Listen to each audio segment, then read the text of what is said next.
অরথি যে রুডি সেটা দেখে ফেললো লাবণ্য আর বলে দিল সবাইকে। হ্যাঁ বন্ধুরা, এমনটাই দেখা যাবে। তাই সম্পূর্ণ জানতে ভিডিওটিতে লাইক দিয়ে চ্যানেলটি সাবস্ক্রাইব করে দেখতে থাকুন। গল্পের শুরুতেই দেখা যাবে সোনাকে রুডি এসে বলে, সোনা, তোমার তো মা যে অবস্থা করেছে তোমার, তার থেকে চলো।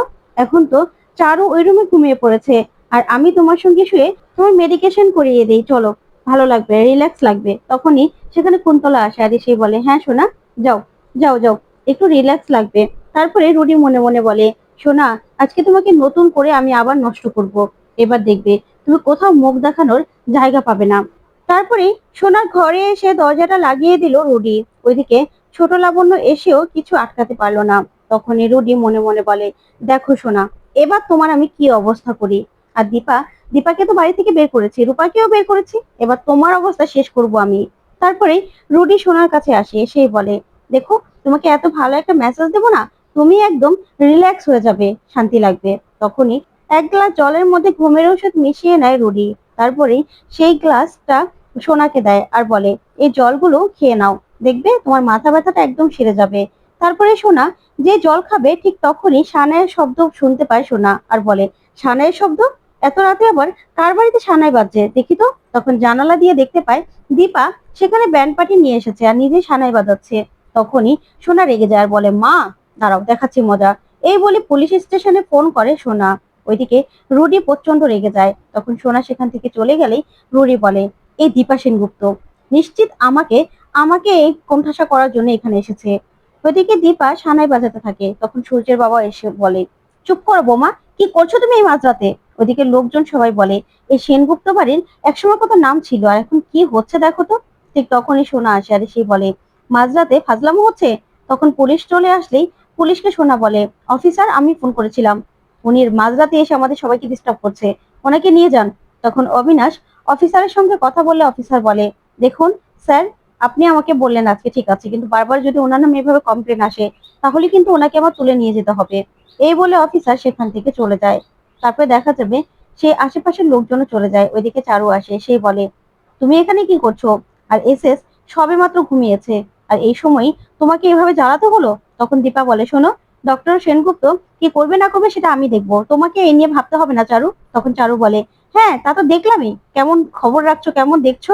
তারপরে সোনা বলে, শোনো চারু, ওর সঙ্গে না তোমাকে এত কথা বলতে হবে না, তুমি চলে এসো। তখনই রুডি সোনাকে বলে, সোনা, চলো, আমরা রুমে যাই, তোমার মেসেজ করে দেবো মাথার মধ্যে। তখনই এসে চারু ধরে ফেলে সোনাকে আর বলে, না সোনা, তুমি আমার সঙ্গে যাবে। সোনা সব থেকে বেশি ভালো থাকে আমার সঙ্গে, আর কারোর সঙ্গে নয়। তখন রুডি বলে, না, সোনা আমার সঙ্গে যাবে। তখন চারু বলে, না, আপনি বরং কুন্তলাকে নিয়ে গেস্ট রুমে চলে যান, আমি তো এবারে গেস্ট নই, তাই আমি সোনার সঙ্গে থাকবো। তখন এই বলে সোনাকে নিয়ে চারু সেখান থেকে চলে যায়। ওইদিকে সূর্যের বাবা দীপাকে বলে, দেখো বৌমা, তুমি কিন্তু বড্ড বাড়াবাড়ি করছো, এসব বাড়াবাড়ি কিন্তু আমরা সহ্য করবো না, চলে যাও এখান থেকে। তখনই অবিনাশ বলে, চলুন দীপা। তারপরে চলে যেতে লাগলে ওইদিকে রুডি কুন্তলাকে বলে, মা, এই দীপা সেনগুপ্তের বড্ড বাড়াবাড়ি হয়েছে, এই বাড়াবাড়িগুলো আমার সহ্য হচ্ছে না, ওর জন্য সোনা আজকে আমার হাত থেকে বেরিয়ে গেল, সবকিছু ওর জন্য হয়েছে। তখন কুন্তলা বলে, তো মা আছে তো, তুই চিন্তা করিস না। তারপর ওরা চলে গেলেই দীপাকে অবিনাশ বলে, সত্যি দীপা, আপনাকে দেখলে আমি অবাক হই, খারাপ হয়েও যে মানুষের ভালো করা যায় সেটা আপনার থেকে জানা জানা যায়, কিন্তু আপনি ওই প্যান্ডেল আলাদের এতগুলো টাকা কেন দিলেন? তখন দীপা বলে, জানতে পারবেন, জানতে পারবেন আপনি। তখনই দেখা যাবে বাড়িতে এসে দীপা একটা পোস্টার বের করে। তখনই সেই পোস্টারটা অবিনাশের হাতে দেয়। সেখানে সূর্যের একটা ছবি দিয়ে এখানে পুজোতে ডক্টর সেনগুপ্তকে সভাপতি করে দেয় দীপা। তখন রূপা বলে, কিন্তু মা, বাবাকে ওরা কেন বের হতে দেবে বলো তো, বাবার শরীর তো ভালো নয়। তখন দীপা বলে, জানি ডক্টর বাবুকে অসুস্থ বলে ওরা বের করতে দেবে না, কিন্তু সবাই মিলে যদি ডক্টর বাবুকে চেপে ধরা হয় আর সবাইকে চেপে ধরা হয়, তাহলে নিশ্চয়ই ডাক্তার বাবুকে ওরা বাড়ি থেকে বেরোতে দেবে, কারণ ডক্টর বাবুর বাড়ি থেকে বের হওয়াটা দরকার। তখন রূপা বলে, কিন্তু মা, এটা কিন্তু অনেক রিস্ক হয়ে যাচ্ছে। তখনই দীপা বলে, রিস্ক নিয়েই তো তোর বাবাকে সুস্থ করতে হবে রূপা, যে করি হোক তোর বাবাকে বের করে আমাকে আনতেই হবে, বুঝতে পেরেছিস? তখনই অবিনাশ বলে, সেলুট, সেলুট দীপা, আপনিই পারেন, আসলে সত্যি আপনিই পারেন সবকিছু। তখনই দীপা বলে, না না অবিনাশ, আমি কিচ্ছু পারি না, তারপরেও বারবার হেরে গিয়েও আমি ওই বাড়ির মানুষগুলোর কথাই ভাবতে থাকি, ওই বাড়ির মানুষগুলো যে যেন সবসময় ভালো থাকে, আমি শুধু সেটাই চাই। ওইদিকে দেখা যাবে কুন্তলা বসে আছে। তখনই রুডি প্রচন্ড রাগ করতে থাকে আর নিজের চুল খুলতে থাকে আর বলে, আমার না আর ভালো লাগছে না মা, এসব আর সহ্য করতে পারছি না। ওই দীপার জন্য আজকে সব প্ল্যান ভেস্তে গেল। এই দীপা, দীপা আমাকে একটু শান্তি দেবে না। ওর জন্য আমি ছদ্মবেশে আছি, তারপরেও আমাকে শান্তি দিচ্ছে না। তখন কুন্তলা বলে, আচ্ছা মাথা ঠান্ডা করো, ঠান্ডা করো এবার মাথা, এসব নিয়ে না আর ভেবো না। তোমার মা আছে তো, দীপা তো বাড়ি থেকে বেরিয়ে গেছে। আর ওই চারু, চারু সূর্যকে নিয়ে ব্যস্ত থাকবে। আর এদিকে তুমি আর আমি সব প্ল্যান গুলো সাকসেসফুল করে ফেলবো। তখনই দেখা যাবে লাবণ্য সেখানে আসে, ঘরে লাইট জ্বলতে দেখেই বলে, দেখি তো এরা কি করছে। ঠিক তখনই দরজা ফাঁকা করলে রুডি আর কুন্তলাকে দেখেই অবাক হয়ে যায় ওইদিকে লাবণ্য। আর মনে মনে পড়ে যায় সেই রুডির কথা। তখনই লাবণ্য না বলে চিৎকার করে ওঠে। তখন রুডি লাবণ্যকে দেখে, আর লাবণ্যকে দেখে ভয় পেয়ে যায় রুডি। ওইদিকে কুন্তলাও প্রচন্ড ভয় পেয়ে যায় আর বলে, এটা কি হলো। তখন রুডি বলে, মা লাবণ্য তো দেখে ফেললো। তখনই লাবণ্য চিৎকার করে সেখান থেকে দৌড়ে ছুটে পালিয়ে যায়। তখন সঙ্গে সঙ্গে রুডি আর কুন্তলাও বেরিয়ে আসে। এদিকে কুন্তলা লাবণ্যকে ধরে ফেলে আর বলে, দাঁড়াও, দাঁড়াও, তুমি কোথায় যাচ্ছ? তুমি আমার সঙ্গে চলো। তুমি যদি কারো কাছে মুখ খুলেছো, কাউকে কিছু বলেছো, তাহলে কিন্তু তোমার ভালো ছেলে আর কাউকে ছাড়বো না। তখনই দেখা যাবে লাবণ্য ভালো মা বলে চিৎকার করতে থাকে। তখন সেখানে সূর্য চলে আসে, এসে বলে, লাবণ্য মা কি হয়েছে তোমার, কি হয়েছে? তখন লাবণ্য জড়িয়ে ধরে সূর্যকে। আর এদিকে কুন্তলা আর রুডিকে দেখেই সূর্য বলে, এ কি, তোমার কি হয়েছে? আর আপনারা আপনারা এখানে কি করছেন? তখন রুডি বলে, আসো লাবণ্য, আমি তোমাকে ঘুম পাড়িয়ে দিচ্ছি, আসো। তখনই সূর্য বলে, না, আপনাকে ঘুম পাড়িয়ে দিতে হবে না, ওর জন্য আমি আছি, ও আমার সঙ্গে যাবে। কি হয়েছে লাবণ্য, কি হয়েছে মা, বলো কি হয়েছে? তুমি ভয় পেয়েছো? তুমি আমাকে সবটা বলো। তখন লাবণ্য কাঁদতে থাকে আর মনে মনে বলে, ভালো ছেলেকে কিছু বলবো না, যদি আমার বা ভালো ছেলের কারো কোনো ক্ষতি করে দেয় ওরা। তখনই কুন্তলা বলে, জল খাবে তো, চলো আমি তোমাকে জল দিচ্ছি। তখন সূর্য বলে, আপনি কেন এত বাড়াবাড়ি করছেন বলুন তো, আমার তো মনে হচ্ছে না জল তেষ্টা পেয়েছে। তখনই লাবণ্য কাঁদতে থাকে আর সূর্য বলে, কি হয়েছে বলো তুমি। কিন্তু লাবণ্য কিছুই বলে না। তখন জয় চলে আসে আর সে বলে, লাবণ্য মা কি হয়েছে? তখনই জয়কে জড়িয়ে ধরে লাবণ্য। তখন জয় লাবণ্যকে কোলে নেয় আর বলে, ভয় পেয়েছো, চলো তুমি আমার সঙ্গে চলো। তখন উর্মি সেখানে চলে আসে আর সে বলে, কি শুরু করেছে এই মেয়েটা, যবে থেকে জানতে পেরেছে তুমি ওর বাবা, তখন থেকে ওর যেন আদিক্ষেতা আর ধরে না। কি শুরু করেছো বলো তো, ওকে নামাও, নামাও তুমি। তখনই সূর্য এই কথাগুলো শুনে চমকে যায় আর বলে, জয়, লাবণ্য তোর মেয়ে? আমি যে জানতাম যে লাবণ্য আমার মেয়ে, ছবির অ্যালবামেও তো লাবণ্যর সঙ্গে আমার ছবি দেখেছি, আবার ডায়েরিতেও তো লেখা যে লাবণ্য আমার মেয়ে, তাহলে এসব কি শুনছি? তখন জয় বলে, দা ভাই, তোর মাথা ঠিক আছে তো, তোর শরীর ঠিক আছে তো, তুই এরকম করছিস কেন? তখনই সূর্যের কেমন যেন করতে থাকে। ওইদিকে উর্মি মনে মনে বলে, দাদাকে তো ওষুধ খাইয়ে দিয়েছি। তারপরে দেখা যাবে লাবণ্যকে নিয়ে যেতে চায় জয়, কিন্তু সূর্য বলে, না থাক, লাবণ্য আমার সঙ্গে যাবে।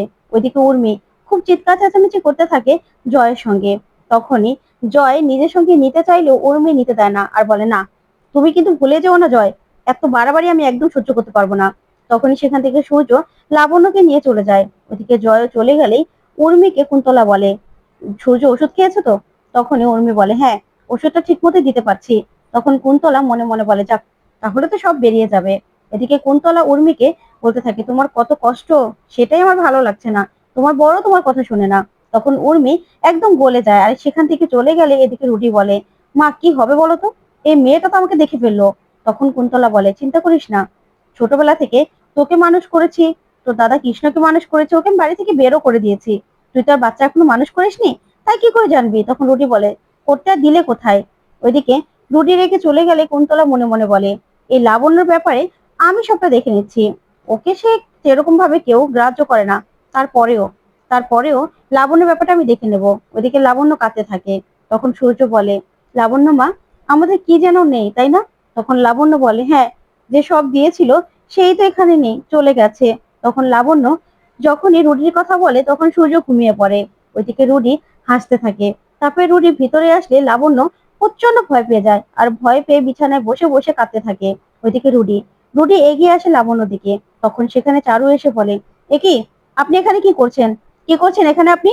তখন রুডি বলে, না, আমি দেখতে এসেছিলাম যে সূর্য সেনগুপ্ত কি করছে, ও ঘুমিয়েছে কিনা।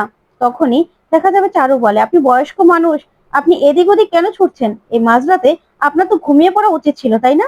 আপনার এখানে এসএস কে দেখতে হবে না, এসএস কে দেখার জন্য আমি আছি, বুঝতে পেরেছেন? যখন তখন এখানে চলে আসবেন না। তখন রুডি বলে, আপনি আমার সঙ্গে এরকম ভাবে কেন কথা বলছেন?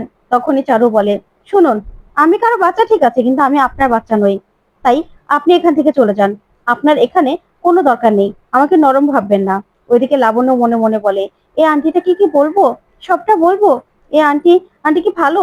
ওইদিকে চারু বলে, ওই দীপা সেনগুপ্তর জন্য আমার জীবনটা পুরো শেষ হয়ে গেছে। একটা বিয়ে হয়েও ডিভোর্স হয়ে আমি এখানে চলে এসেছি।